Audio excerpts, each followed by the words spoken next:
somebody who hasn't had financial education as a child is way more likely to have extended periods of unemployment during their life. If you give them 10 pence today and then 3 days later you give them £1, 2 weeks later you give them £5 and then they get 70p, they have no idea what's coming in. The most likely behaviour is they will blow it. Today's guest is about as far from the hoodie-wearing founder stereotype as you can get. Louise Hill founded the hugely successful GoHenry, aged 47, a working mum with 2 young kids. I got divorced, had to literally give up the executive job I was doing overnight. I had to phone my boss and say, look, I'm really sorry, I've got to fly home tomorrow because I need to be at home with the kids. There's no better way really to describe it than I realised I was drowning. Well, I suddenly realised I was a real threat to the business because if I went under a bus, that business wasn't going to survive. The idea came from watching them download music on her credit card with no concept that it was real money. You think about trying to have a conversation with a child today about coins when all they see us do is tap our phone. We worked with educators right at the beginning and psychologists to understand how best to build this in a way that kids would understand. She went on to build the company that gave kids debit cards, expanded it across the Atlantic, took on government, and proved that teaching kids about money isn't just good parenting, it also has deeper economic and social impact. £170,000 more in their personal pension pot, 46% more likely to start a business. It would mean 123,000 new jobs in the UK every year, 8% reduction in unemployment in the UK, £7 billion added to the UK economy every year. It takes about 5 to 6 weeks and that behaviour starts to shift. You need to take a child from the place where they get money and they spend it to a place where they get money and understand that that money gives them choices. And those choices should include, and I'll jump straight to the extreme end. Louise Hill, welcome to High Net Purpose. Thank you for having me. So we'll start as we normally do with the question of, do you have an articulation of your purpose? I think that's probably a really easy question for me. Yes. We have always had one mission at GoHenry, and that is to make every kid smart with money. And that really is the purpose that drives everything we do. We want to empower kids, give them confidence and give them the money skills that they need to operate in the modern world. And does that link into your personal sense of purpose? Very much so. Or I would say very much so it does now. I didn't set out as a child wanting to teach the world about money. That won't be a surprise to anybody. But as I sort of got to the phase in my life where I realised there was this gap in the market to teach kids about money the modern way, it has become an overriding purpose, an all-consuming purpose. And I guess as I've seen and understood more and more the impact that it can have on individuals and on wider society, it's become all-consuming. I know we've got to be careful when we over-extrapolate from younger years, but is there anything that you draw between when you were younger and today where you've arrived at this sense of purpose, that there is some link in it, in wanting to educate, help, and the idea of business, commerce, finance, and its education being important? I don't know that there's a direct line. I'm just thinking that there is a slide that I've used a couple of times because somebody asked me in an interview a couple of years ago, what were the first signs of being an entrepreneur? And I was kind of thinking, crikey, when was it my first paid job for somebody else? Which, by the way, was washing up cutlery at the YMCA in Lowestoft when I was about 13. Actually, it was way back in the 70s. My dad made a wooden shop, a sort of 3-sided structure, wooden shop, for my Christmas present. And I had a little cash register on it. And Kellogg's variety packs, I should probably say other brands are available, stacked on the shelves with a couple of bean tins. And anyone who came into the house I would shamelessly flog a Kellogg's variety pack to and take real money for it and put it in my little cash register. And then it's funny, this is a business model that didn't catch on. Then I would sort of half an hour later sidle up to that guest and demand the Kellogg's variety pack back, because obviously I needed to restock my shelves. Yes. And they would give me it back. Oh. So, and you talk quite often about that origin moment of the iTunes with your kids. Do you want to give us just a recount of what happened then, which kicked off GoHenry? Whistle-stop tour of it. Yeah, my kids were somewhere around 6 and 8, 7 and 9, that sort of age. And my lovely brother had bought them both the tiny little iPods for their Christmas present. And we already had a habit in the house that I would give them pocket money on a Saturday morning, cash, because that obviously at the time was all that was available. And my oldest, my daughter, would get £5. My son, who's 2 years younger, would get £4. And I'd given them the login to my iTunes account with my credit card attached, and realised they were having an absolute ball, downloading downloading music without a care in the world. And just as a mum, I was trying to figure out, how do I make them understand that that's spending money, and that there has to be it's got to be earned, that there has to be a limit on it somewhere. And I started printing out the invoices that iTunes used to email you back then, pinning them on the fridge with a magnet, and then going through a process with my kids each Saturday morning where I'd say, well, your pocket money is normally £5, but you spent whatever it was, £4.20 on iTunes, so you're only getting 80p. And I was joking about that with other parents, and just all these stories came out, and I realised there were many different versions of the same problem. Kids buying things on eBay, kids running up bills on in-game purchases, whatever the equivalent was at that time of Xbox or PlayStation. Kids were interacting with money digitally, and the only way to do it was parents allowing them unfettered access to their credit cards. And at that point, you spent over 20 years in retail and e-commerce, so you had a ton of experience and knowledge.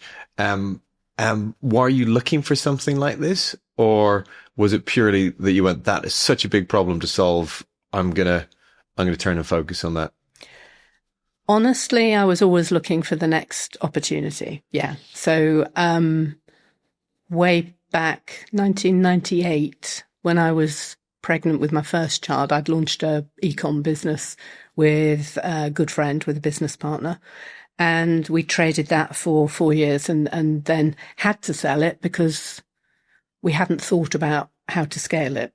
Hadn't thought about that at all. We were running it I now know the term is bootstrapped and very lean. And so since then, I'd been looking for other opportunities. We almost with the same business partner, almost launched a company called Get the Look alongside Endemol, the Dutch TV production company. Lots of people will remember Ground Force and Changing Rooms. Well, we pitched to them Get the Look, because once Lawrence Llewellyn-Bowen had done a Gothic bedroom on Changing Rooms, that was great. But how did the average British punter know where to get the colour paint and where to get the cushions and the Gothic cabinet? Well, we could provide all of that via e-commerce. But we missed the peak of those shows' success, and they've just moved to BBC Two. So we didn't go ahead with that. And so, yes, it was always waiting for the right next business idea to come along. But because you had relatively young kids, 7 and 9, you were on your own, 47 years of age. And so not the typical stereotype that we get of the hoodie wearing, male in the Valley or Hoxton or in Warsaw or somewhere else. When you launched it at that point, what level of fear did you have this isn't going to work out? I actually should be continuing the executive job, providing for the family, etc. Paying the mortgage. Paying the mortgage. Yeah.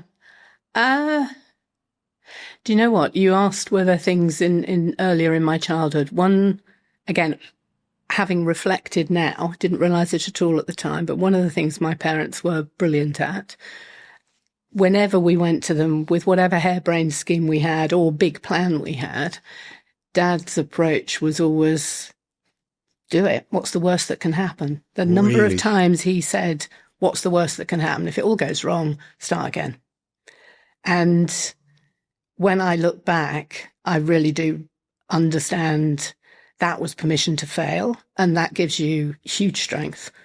And I think for sure that came into play. I did talk to a couple of really trusted friends who knew me well and knew the two original founders who started the company with me, and sat down with them and said, just give me a talking to. Am I crazy, or am I going to give this a go?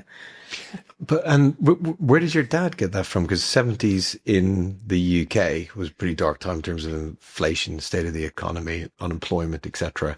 To be able to say to kids, I don't know, to be perfectly honest. I never knew his father. He died just before I was born, so I don't know if it came from that. Dad was a grafter. He was a very good sportsman. Unbelievably, why unbelievably? Got offered a professional contract with Norwich City Football Club because I grew up in Suffolk, on the border with Norfolk, but didn't take it because you couldn't raise a family on a footballer's salary in those days, which is ironic when you think about how much they earn now.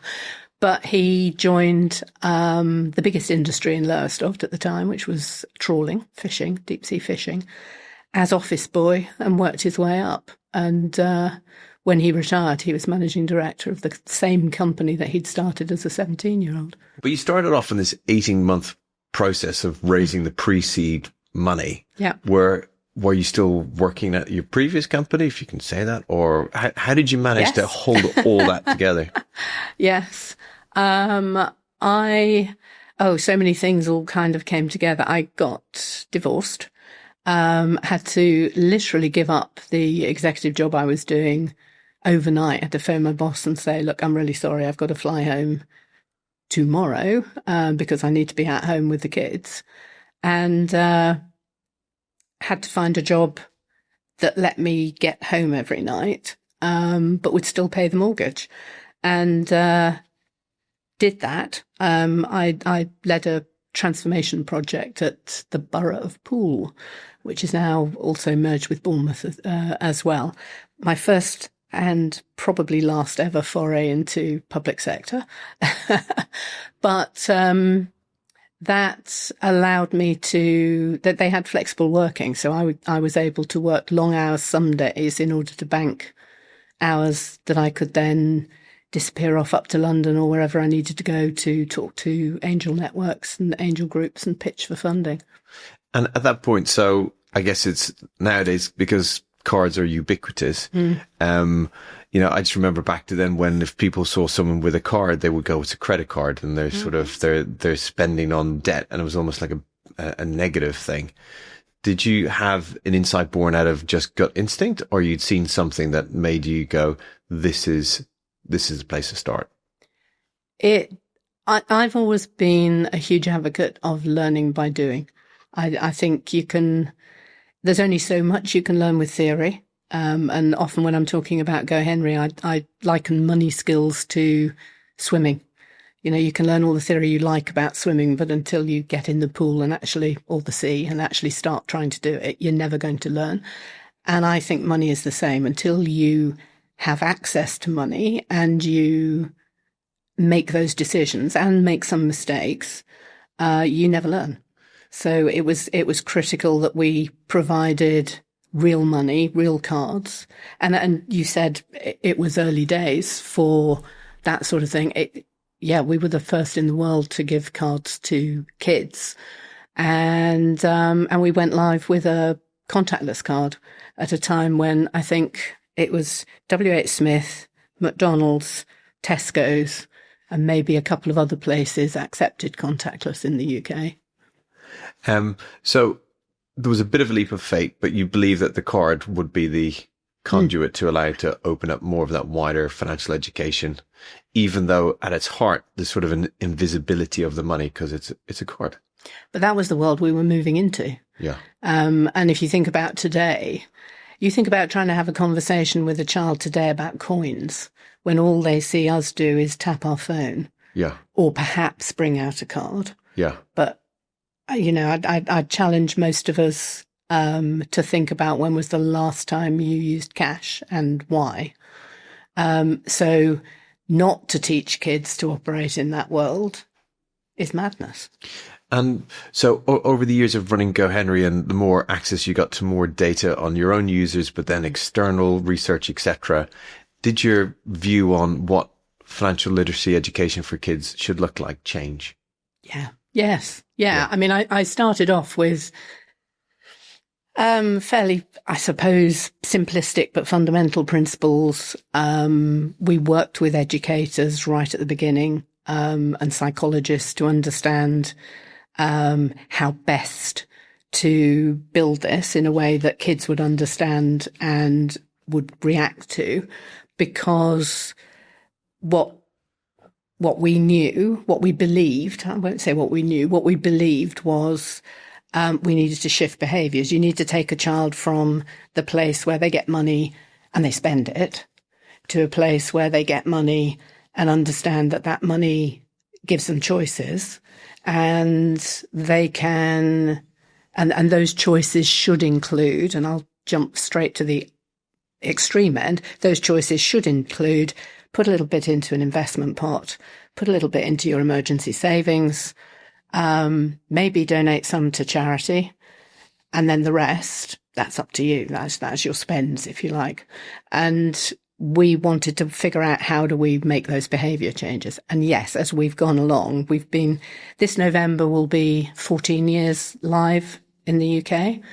And I have to try and do the maths. We launched in 2018 in the States. So what's that, 7 years? 7 years. 7 years live in the States. And we've seen, we've learned how to help shift those behaviours in that direction. The most important one, and whenever I'm asked for a tip, not related to GoHenry about pocket money, the most important one is give your child regular pocket money. Doesn't matter if it's 20p a week, it's whatever you can afford, but give them a sum of money regularly.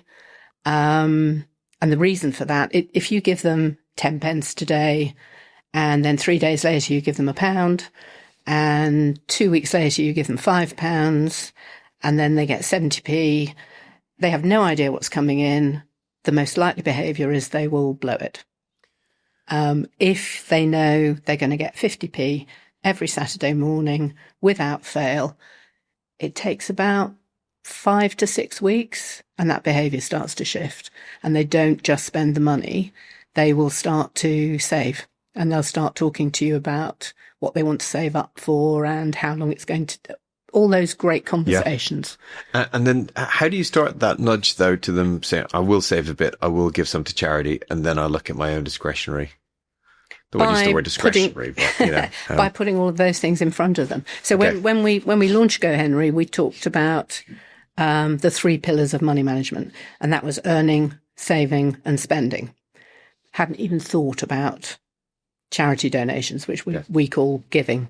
And we wanted kids to understand the value of money, so we built in tasks and chores so that parents could choose to pay either for everyday chores around the house or for extra tasks, however they want to use that, so that kids understand earning and the value of money. Then the saving, obviously spending and spending safely and spending within the limits your parents have set. But then we saw how many kids were donating to charity when we looked at the data. And we could see that, money either going direct to charities or through some of the platforms like Just Giving and things like that. And blindingly obvious. And now we talk about In fact, now we talk about 5 pillars. So there's there's earning, investing, saving, giving and spending. And spending comes at the almost at the end of the it does come at the end because it's what's left. Yeah. So what did you then learn about the long-term outcomes of starting this type of education early? That, I think, is what has been the most gratifying and I hope the most impactful. And you said, kind of, did I start with this purpose? And I jokingly said, no, not when I was 6, but looking at the longitudinal change, big word, we could see behaviour shifting within the app. So we can see in the data that kids start to save, they start to donate to charity, they put into emergency savings as well as set up savings goals, they gift to people, all of those good behaviours. So we started looking at what are the nudges that we were putting in place that was helping to drive those behaviours, and then how long did those behaviours last? And we've done that both through interrogating our own data, but also working with at the University of St Andrews. There is a fantastic team led by Dr. Marcel Lucas, who look into financial behavioural insights.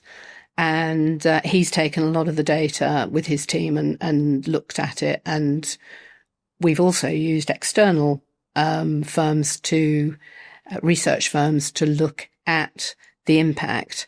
And without wishing to bomb you with statistics, if you look at the difference between somebody who's had financial education as a child and hasn't, somebody who hasn't had financial education as a child is way more likely to have extended periods of unemployment during their life.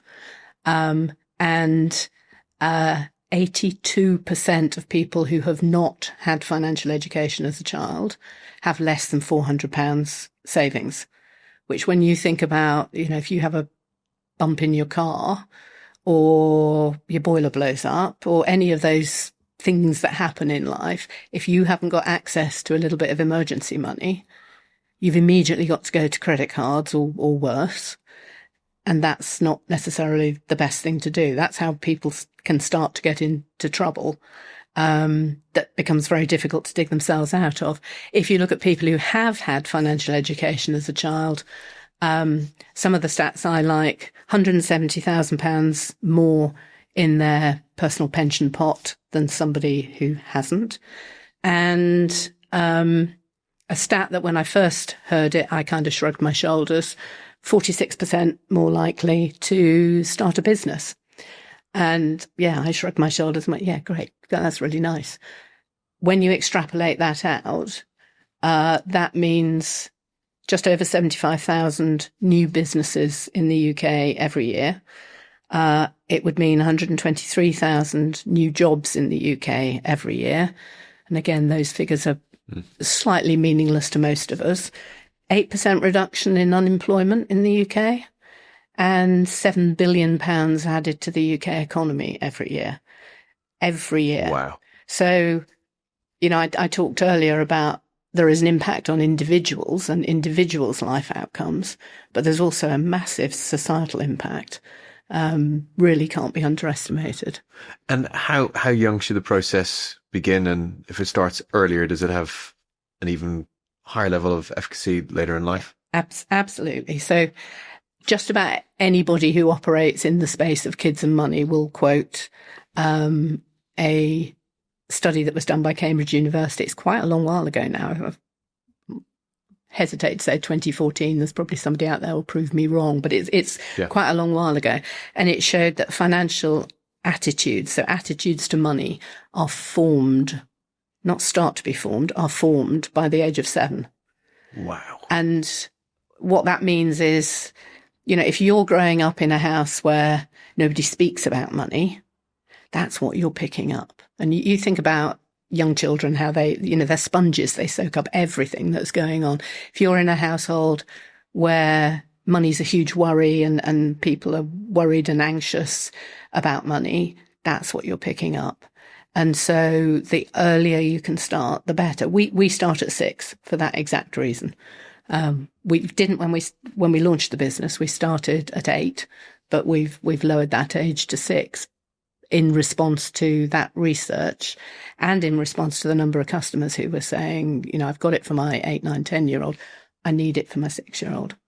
So one of the things I love about the GoHenry story is not just the kids' education, but it seems to be as much about the parental education. Yes. And that was, I said that the charity giving element we hadn't thought about originally, but saw the customer behaviour. Same thing with parents. If we'd stepped back and thought about it, perhaps we would have realised. But when we launched Money Missions, which are our in-app gamified little money lessons, they're sort of quizzes and videos and little tests and things to help kids learn about money. When we launched those, we immediately started getting in requests from parents saying, my 11-year-old's just come to talk to me about compound interest. Help me. And so we created a parent zone where there's hopefully lots of simple, easy to understand explanations of all things money. And our money missions cover everything from why, I love this one, why different careers earn different salaries.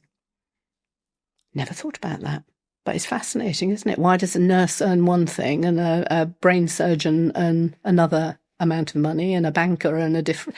So we cover that, and we have a bit of fun with that, with stereotype busting, as you can imagine, but all the way through compound interest, stable coins, cryptocurrency. Kids need to, for the older age groups, but kids need to understand about these things and know what they are, because guess what? They're going to encounter them on TikTok. So we've gone through some of the clear benefits. Are there some risks? And because you use the word gamification, is there a risk that, we go the other side of it, that there's more impulse spending and there's less of awareness of that spending because it starts to feel more like a game than real money? We are very careful that the gamification is of the learning, not of the using money. And I think that's a really important distinction. You need to, there's a phrase that's being overused at the moment about meeting your customers where they are. And that is really important. You have to present information in a way that is digestible to whatever your audience is. And if you think about, our audience, we've got parents, and then we've got kids all the way from 6 to 18. So we actually divide that group into 3. We have one tone of voice and set of education for 6 to 10-year-olds, another for 10 to 14, and a separate one for 14 to 18, because the language you use, the complexity of the ideas that you use, even the topics are different for those 3 age groups, and then different again, obviously, for the parents. And then in nudge theory and behavioral economics and all the rest, there's a lot about shaping choices, but then there's also about preserving freedoms.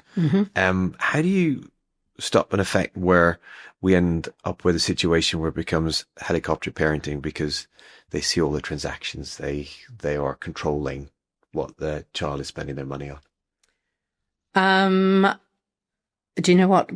We had, I'm not going to name names, a very senior individual joined the company about 6-7 years ago, who showed me the Excel spreadsheet that he had for his daughter and son. And so he gave them an allowance, pocket money, every week. But he didn't give them the money, and they had to come to him and propose what they wanted to spend the money on. And then he either said yes or no. And we had a very enthusiastic discussion about that, because to me, I will never tell another parent how they should parent their child, even around money. But if you don't let them make their own decisions, and make some of their own mistakes, they will never learn. They will never learn. If you are helicopter parenting and doing everything for them, they will never learn. I'll go back to saying I'm a huge proponent of learning by doing. Yeah. I'll give you an example. My daughter, who is now 28, they're very used to me spilling all their secrets from when they were younger. When she was about 13, one of her schoolmates came over. I live in a little town on the south coast in the New Forest called Lymington. And she and her mate went off down the high street. 13-year-old girls, a lot of giggling involved. Off they went down the high street with their GoHenry cards, both of them. And they came back a couple of hours later, still giggling, clutching Superdrug bags, and proceeded to lay out on my kitchen counter. Isabella had bought 26 bottles of nail varnish. Oh, wow. There was one of these drums at the end of the shelving units in Superdrug, and everything had been reduced to 50 pence.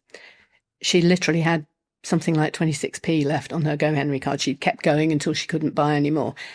They'd had a great time. They spent the evening painting, 26 different colours on their fingers and toes. Time for her friend to go home.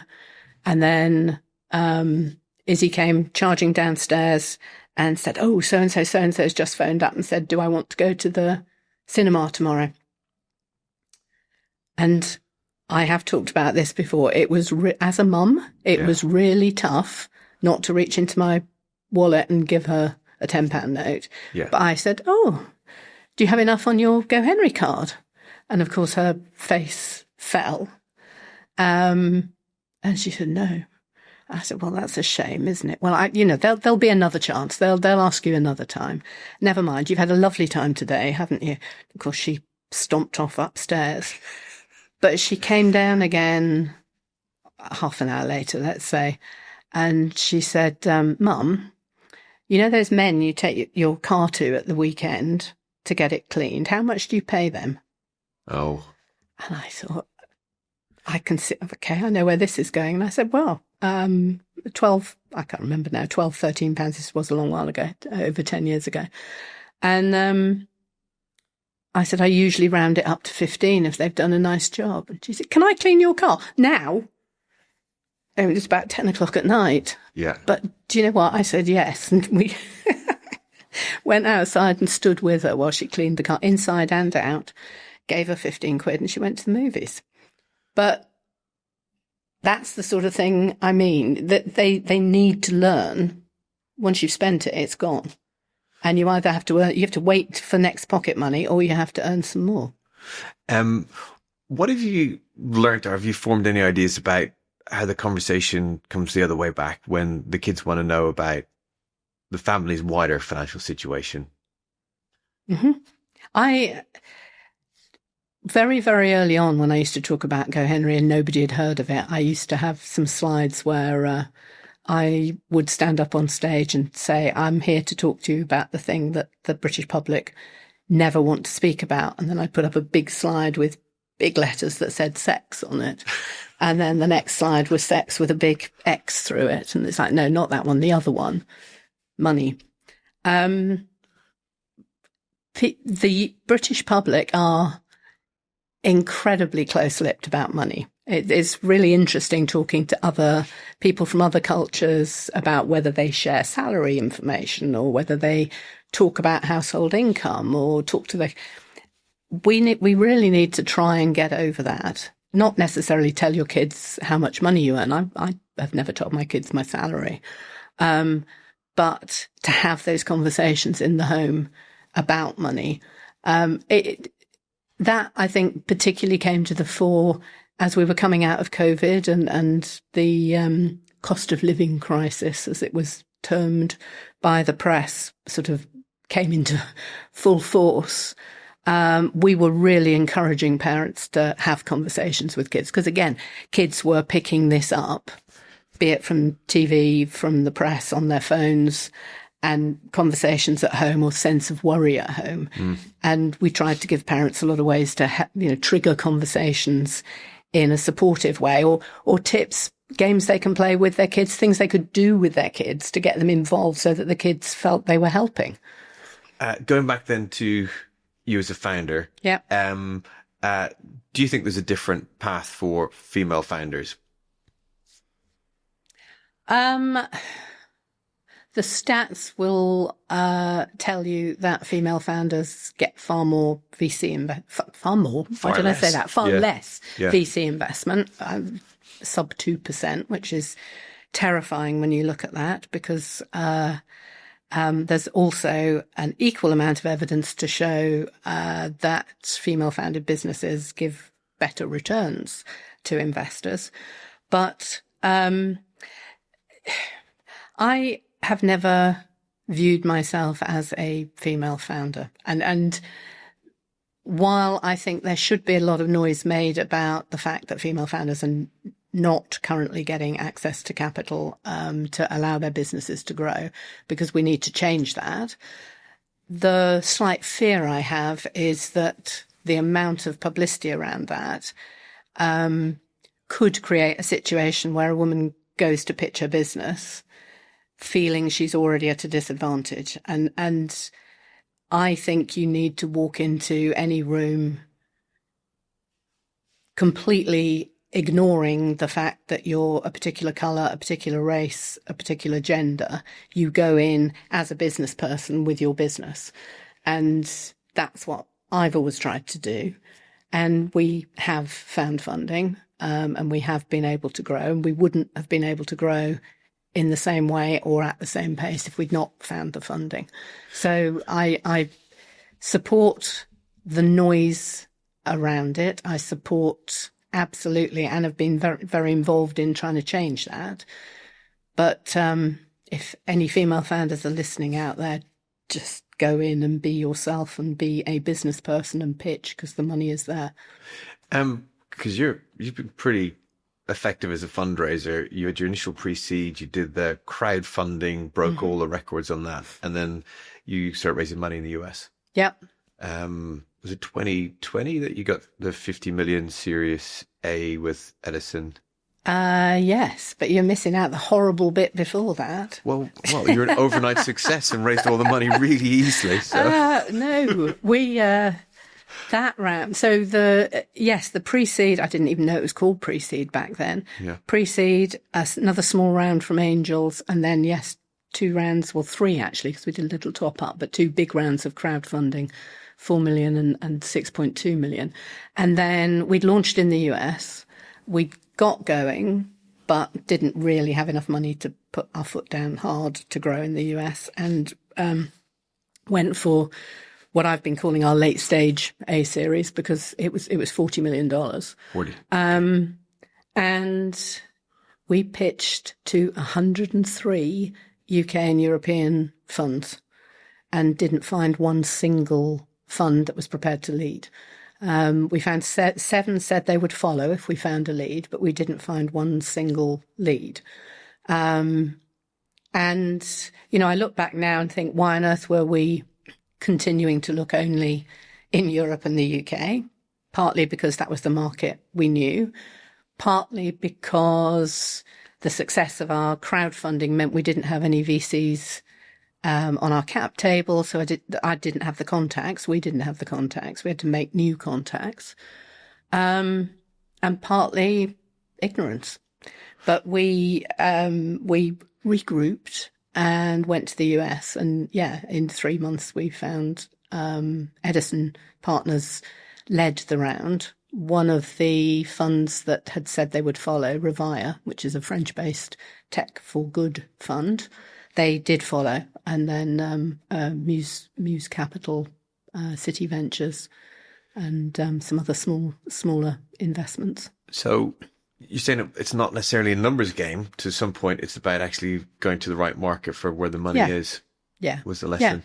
Yeah. Yes, and I know it's a cliche, but the approach when we started talking to US investors was totally different, much more open to risk. Launching in the US, and because this type of business is capital intensive at the start, where you're building up your subscription base, etc. What gave you the courage to do that? And when you did you do it in a incremental way in a few states or a few areas, or did you have to go full? We're digital business, so to some extent you can target, but it's always available. So yes, we did target East Coast, and the big cities, so California, but predominantly East Coast. What was interesting was suddenly we had a really large pocket in the Midwest for no apparent reason. But and to this day we don't really know why that started, but it very quickly spread US wide. And it was your US investors that took you in, or you already had a foothold before you started? We already had a foothold. We actually launched in the US at the tail end of 2018, and were using trial and error to figure out what worked and what didn't work. We were very mindful that it's a different market, and don't think of it the same as the UK. It might be, broadly speaking, the same language, but guess what? It isn't. It's definitely not the same culture. And, we learnt some really interesting things around taking the best working, is that even English? The most effective, there we go, the most effective calls to action in the UK, trying them in the US and discovering that they brought in a totally different demographic of customer. Really, really interesting. And this is in the advertising where you're putting in a title to get parents to, it didn't work the same way in the US. No, I mean, the one that I'm thinking of is we've used it on repeat. We still use it today in the UK, is their card, your rules. Picture of your, a child holding not that big, a child holding their card and a parent standing behind them, and it's their card, your rules. Works really well in the UK. It brings us in customers who stay with us, who use the service. In the US, it brought in largely what I learnt was called coupon chasers. So because we were offering $10 starter money, they'd sign up for the $10 and then drop off. It's a lot of effort for $10. Yeah, but they do it. Yeah. So Louise, you do talk about a period pre-2020 where there was a lot happening within the business, and you had the sense of overwhelming fear and concern. Can you take us back to a specific moment that you can remember then? What did it feel like? What was driving it? Mm-hmm. And then how did you deal with it? Yeah. There's no better way really to describe it than I realized I was drowning. I could not keep up. Any founder will tell you the crazy hours you put in when you're getting a business off the ground. I'm smiling because I'm thinking of a lady who was the first person I ever hired into the business, a lady called Ruth Vero, who's still with us today. She's customer support and operations, has the biggest team in the business. The number of times she's joked with me and said, another 3 months and we'll be over the hump. Yeah, well, 14 years in, we're not over the hump yet. No, I couldn't keep up. Too many emails in my inbox, too many Slack messages, too many projects on the bubble, too many people coming to ask me questions, more meeting invites or meeting requests than I could.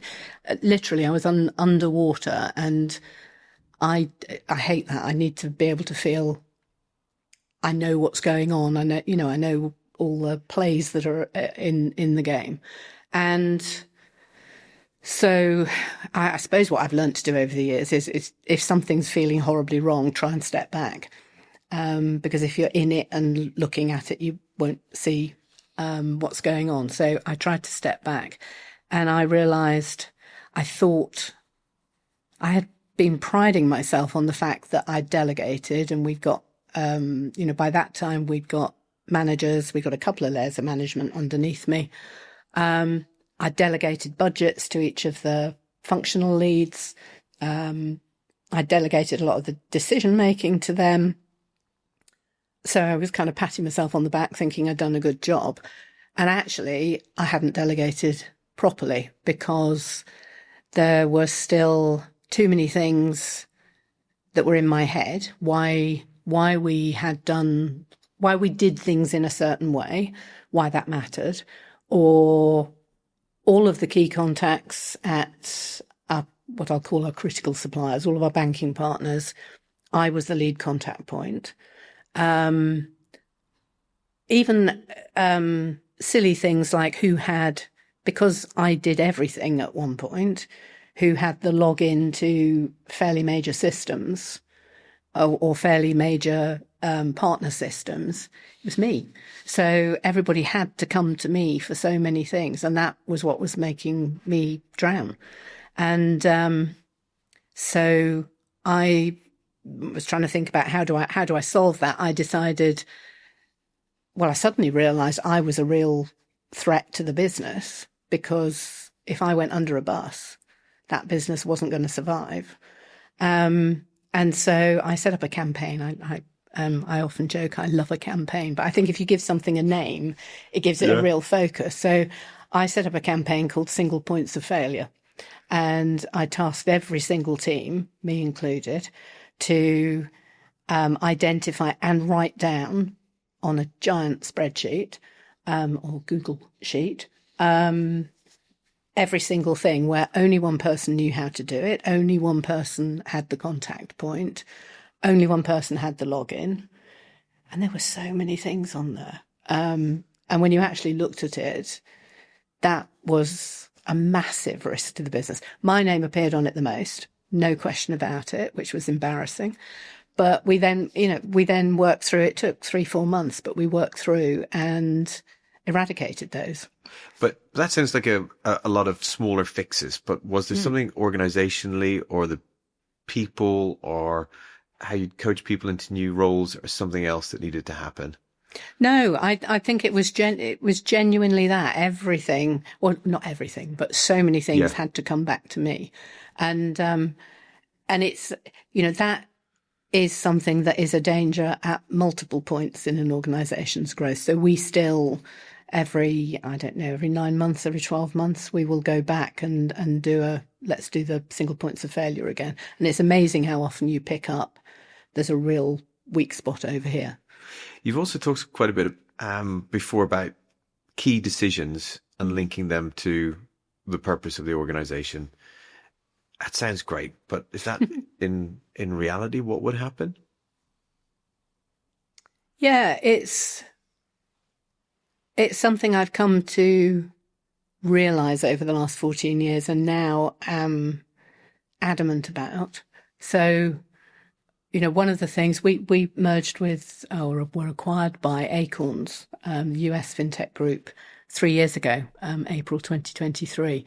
And Noah, who's the CEO there, he always talks about what's right for the customer.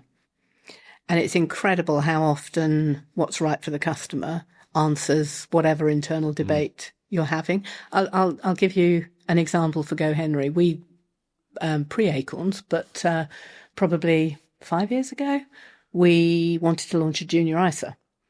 And we were having a big debate, or a big debate was going on within the company about what form that would take. And a junior ISA, it's a wrapper for putting investments in for kids when they're younger. The parents contribute money in, and then they get it at 18 or 21.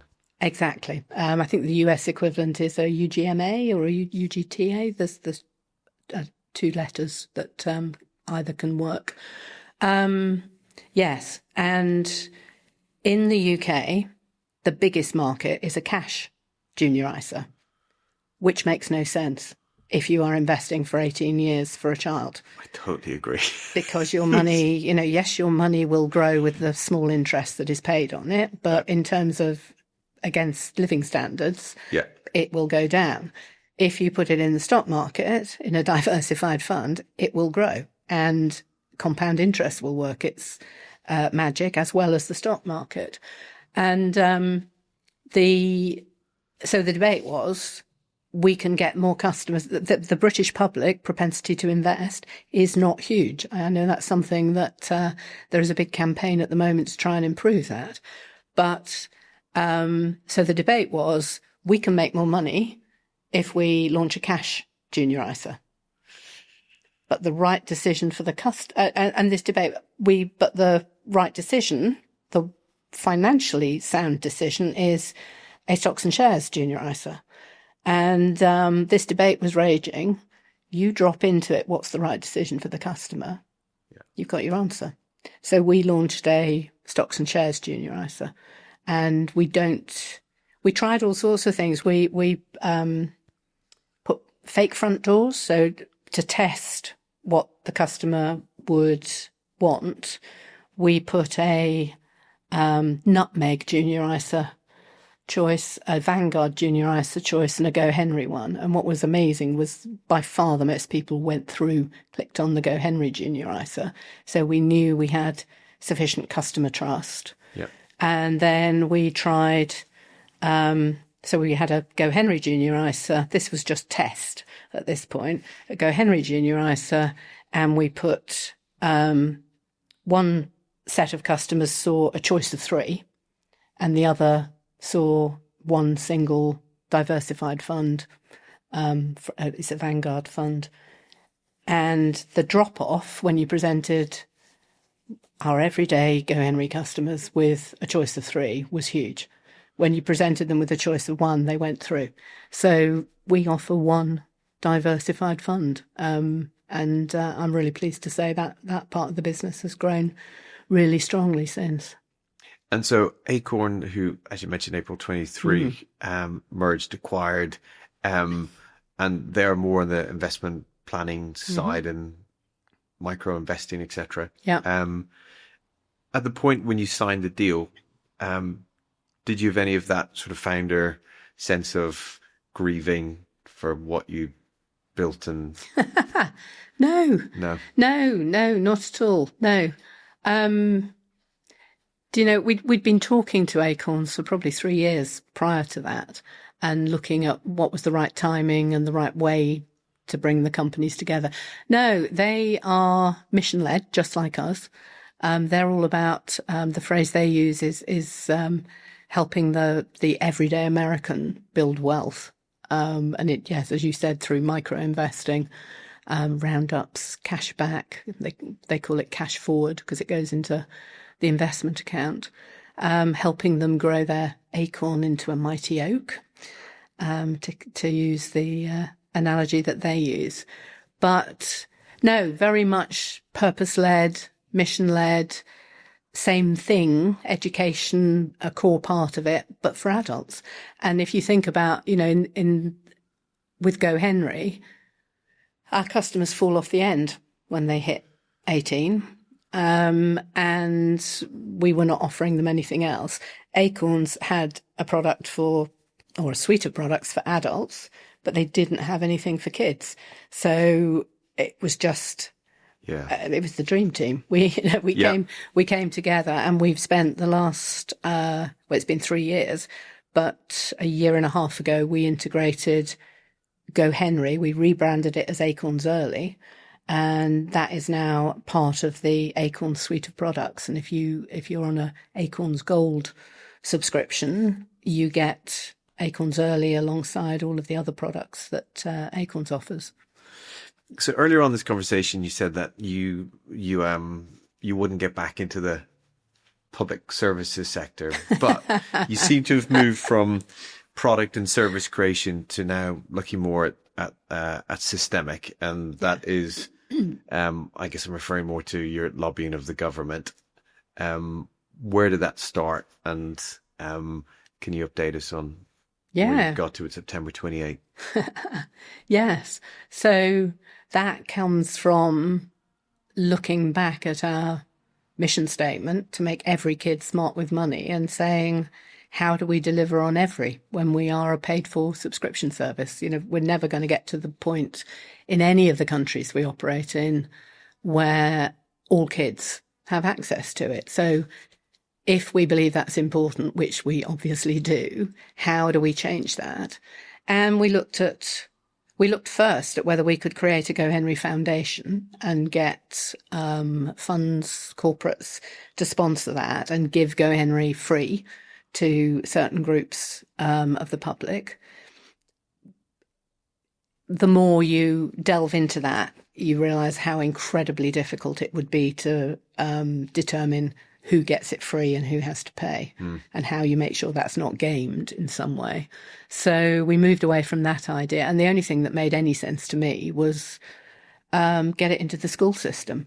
And, unbelievably, whilst I have to say Wales and Scotland had financial education well baked into their curriculum, in England, first of all, the curriculum wasn't mandatory, and any school that is a private school or an academy does not have to, or did not have to, follow the curriculum, which is 80% of all schools in the UK. And it had been introduced as a topic, but non-mandatory, in 2014 in secondary schools, but with no curriculum content. And schools pretty much left to their own devices. And we know, from a lot of research, not just our own, it turned into a postcode lottery. You might be lucky and go to a secondary school where somebody has a passion for it and it's taught very well, but 62% of secondary school teachers didn't know it was in the curriculum. It's just crazy. It was not being delivered. So, as I'm saying that, I think talk about delusions of grandeur. Okay, let's make the government make the school curriculum mandatory and put financial education in there and start from primary school. But that is what we set about trying to do. But it's not been an easy path. You've had 2 governments, 5 prime ministers. How did you get it through? And me and our teams not having a clue how you approach government, talk to government, anything like that. We worked with a public affairs agency who've been fantastic and really supported us. I started to spend a lot of time talking to government. Any MP who would listen, any MP we could get excited about the topic. It's an interesting one. If you say to anybody in the UK, financial education should be taught in schools, it's a little bit like motherhood and apple pie. They'll go, oh my God, isn't it already? So home economics. Of course. It's there, isn't it? Of course. But how do you actually make that change? So it wasn't GoHenry all by ourselves. We worked together with anybody in the sector who was interested. So some great charities, a charity called Money Ready, who go into schools and deliver financial education lessons, Money and Pensions Advisory Service, Fair for All Finance. I'm trying to think of them all, and I'm going to fail to name some of the key ones, I'm sure. We can put them in the show notes. Yes. Yeah. Lots of other organisations, and we would set up round tables and come together to try and distill down the things that we all agreed on so that we could go to government with one voice. We produced a manifesto, the GoHenry Financial Education Manifesto. We set up a campaign to get the question asked in the House. All sorts of things like that. We went to Treasury, and I still think this was probably one of the most important things we did. We went to Treasury and we gave them all of our data, anonymised, obviously, but on behavioural shift and on long-term impact on behaviours, because we wanted to show them the impact on individuals' financial outcomes, but also on the economy and on society, so that they understood the financial shift that could make for the country if they made this mandatory. So you got some help from some professionals to get in there, and then Treasury was the key that unlocked it. I think that made a big difference. But it was, as you say, through 2 different governments. So we had to go through that process. But so it ended up with, first of all, the Conservative government commissioned a select committee into financial education in schools, which I got asked to give evidence to, which was fantastic to be able to have that opportunity. And then the Labour government commissioned a curriculum and assessment review looking at the current school curriculum, with a view to focusing it far more on preparing kids for the adult world. And the fantastic news was in November last year that Curriculum and Assessment Review released their report and the government endorsed it, which I now know meant that it will actually happen. So in September 2028, in all schools in England, starting with primary schools, financial education becomes a mandatory part of the curriculum. Congratulations. We usually finish with the last two questions, which are, how do you stay healthy with all the responsibilities and the ongoing role that you have? I try my best. One of the things I put in place a long while ago was a rule in the business that we all had real lives. So if you needed to do the school run, you put that in your calendar as the school run. You didn't just try and fudge your way around keeping that hour free. And in the same way, because my kids are all grown up now, I have my Monday morning yoga session that I religiously go to. That is in my diary, plus an hour to get home and have a shower before I start meetings. So those sort of things, trying to make sure everyone in the company has time. And I didn't do that straight away. There was definitely a time when I was working far too many hours and feeling incredibly guilty if I took what I used to call me time. And it was actually talking to another female CEO, and she said, don't call it me time. Reframe it. Nobody wants to work with a leader who is tired, cranky, burnt out, unhealthy, just not fit for purpose. That is time invested in being a better leader for your team, a better leader for your business. Take the time. And you've diffused that across your team as well. Yeah, and absolutely. Being realistic about what their personal life in terms of time requires, so that when they're working, they're fully focused on that. Yeah, I think that's really important. If you had the opportunity to give some advice to a younger Louise, what would it be? It's got to be jump off the cliff and do it. I'm going to go back to what my dad said. What's the worst that can happen? Don't constantly wonder, what if I'd set up that business? What if try it. Love it. What a lovely note to finish the conversation on. Thank you for all that you've done for young people and their parents across the world now.